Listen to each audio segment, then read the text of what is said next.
So there are a handful of things that we need to discuss in today's video. I want to give you 7 dire warnings that you need to be well aware of.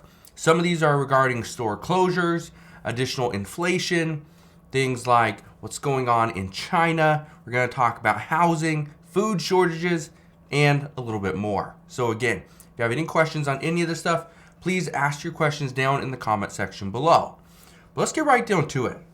Here's what I can tell you right now. Just this morning, the Bank of America CEO came out and said to be prepared for another 2 years, okay? 2 more years of pain in the housing market. That's what they're saying. Well, you know what 2 additional years of pain in the housing market is going to do? It's going to hurt realtors. It's going to hurt investors and landlords. It's going to hurt really anybody in the real estate industry, lenders. It's going to hurt construction workers, appraisers, any handyman service. It's going to hurt them a lot. Now, what does this mean? This means people are going to lose their jobs. We're already seeing it. I talked about this last week where somebody sent me an email and they said that they're going to be letting go of their, pretty much the majority of the people from their lending department. Well, that's why. Because people are expecting the housing market is going to get hammered. So if you're looking to buy a house right now, maybe consider holding off. It might not be the right time, all right? So that's just one warning from the CEO of Bank of America. But again, we've heard that warning before. We've heard it for about 6 to 8 months, and I expect we're going to start to hear more of those as we go into 2023. The second warning is coming from Walmart's CEO, and he says that if thefts and stealing continue in their stores, then we will see prices increase, which we already have, and stores in those areas are going to close. He was very serious that because of the increase in organized retail theft, that they are considering shutting down stores because it costs so much money to keep the store open. And in many cases, it doesn't make sense to keep that store open if it's operating at a loss. So Walmart's considering just cutting that store. Again, this is Walmart CEO that's saying that, but they're not the only CEO. We've heard that from Target. We've heard that from Walgreens and Rite Aid. Any of the medical and prescription stores, CVS, Rite Aid, Walgreens, places like that, they've all told us for the past year that is a worry that with the increase in thefts, they're going to have to shut down some of their stores. We're already seeing it, but this is another warning. Here's a warning regarding food shortages. Many vegetables, we got fruits, meats, eggs. These are all now in very short supply. Experts are warning that prices will continue to rise into 2023, and we need to expect this, be ready for it.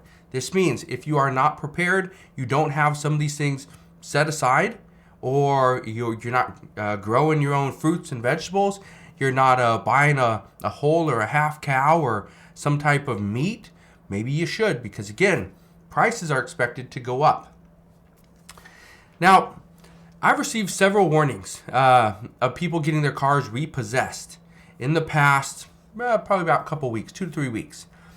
People are getting their cars repossessed for missing one payment. I touched on this was last week or over the weekend, and I said that people are getting their cars repossessed.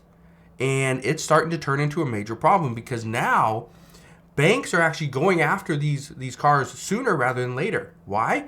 Because the used car market is tanking, is dropping. And I said this before, if you're looking at buying a used car, just be well aware that prices are going down. It may not be the best time to buy. So again, this is just another warning. And this really shows not how bad people are, how bad off they are because they can't afford their car payment. Because again, just I think 2 weeks ago, we saw the new update for how much a new car costs here in the United States. Well, the average new car payment monthly here in the United States is now $718. That's up 29% from, I believe, 2019. So again, it's going up a lot more than inflation. Now, the other problem with this is not only are people struggling to make their payment, but banks are struggling to make some money. And now what they're doing is they're trying to get their asset back so they can sell it off and they can recoup the majority of their costs. Because what they don't want to do is get a car back that's worth $5,000, but yet $10,000 still owed on it. Guess what? They take the car back. They still make the borrower pay the other $5,000 off. Well, in some cases, they're not going to be able to do that. So again, more problems. But this is why I want to give you these warnings. We also have another one. This is coming from the FDA. The FDA warns that this shortage of antibiotic medicine is concerning, but it is something that they knew was coming because pharmaceutical companies didn't expect a surge in demand, and so they stopped production, and some even stopped research and development.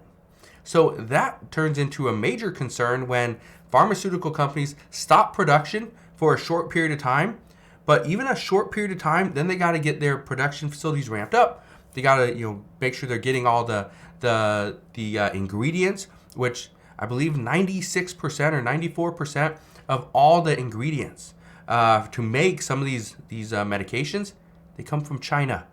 Well, guess what?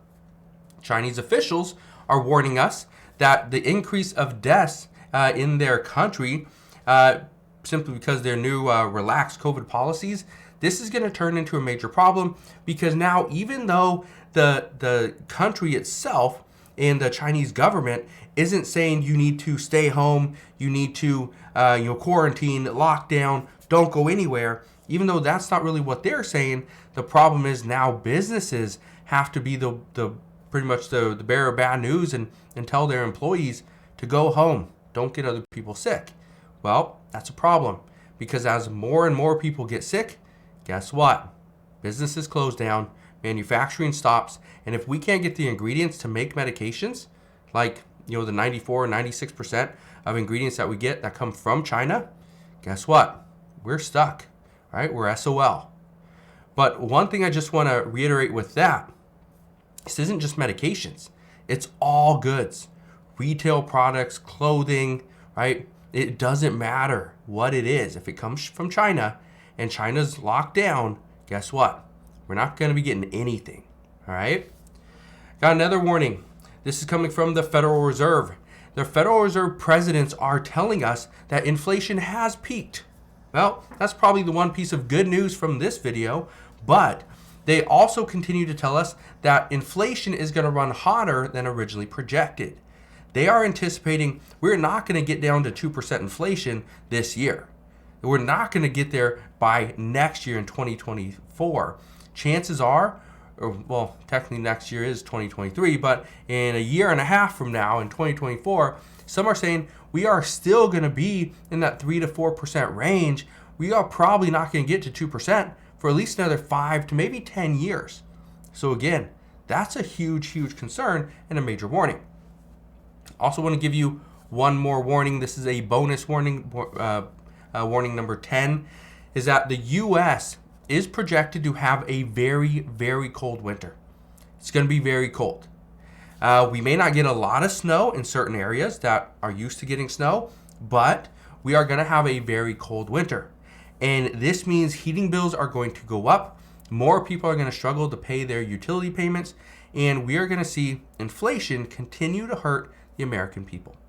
So those are just 7 dire warnings that we've been hearing lately. Again, I just wanted to put those all together because I know some people, they understand there's a food shortage, but is there a shortage on gasoline and diesel?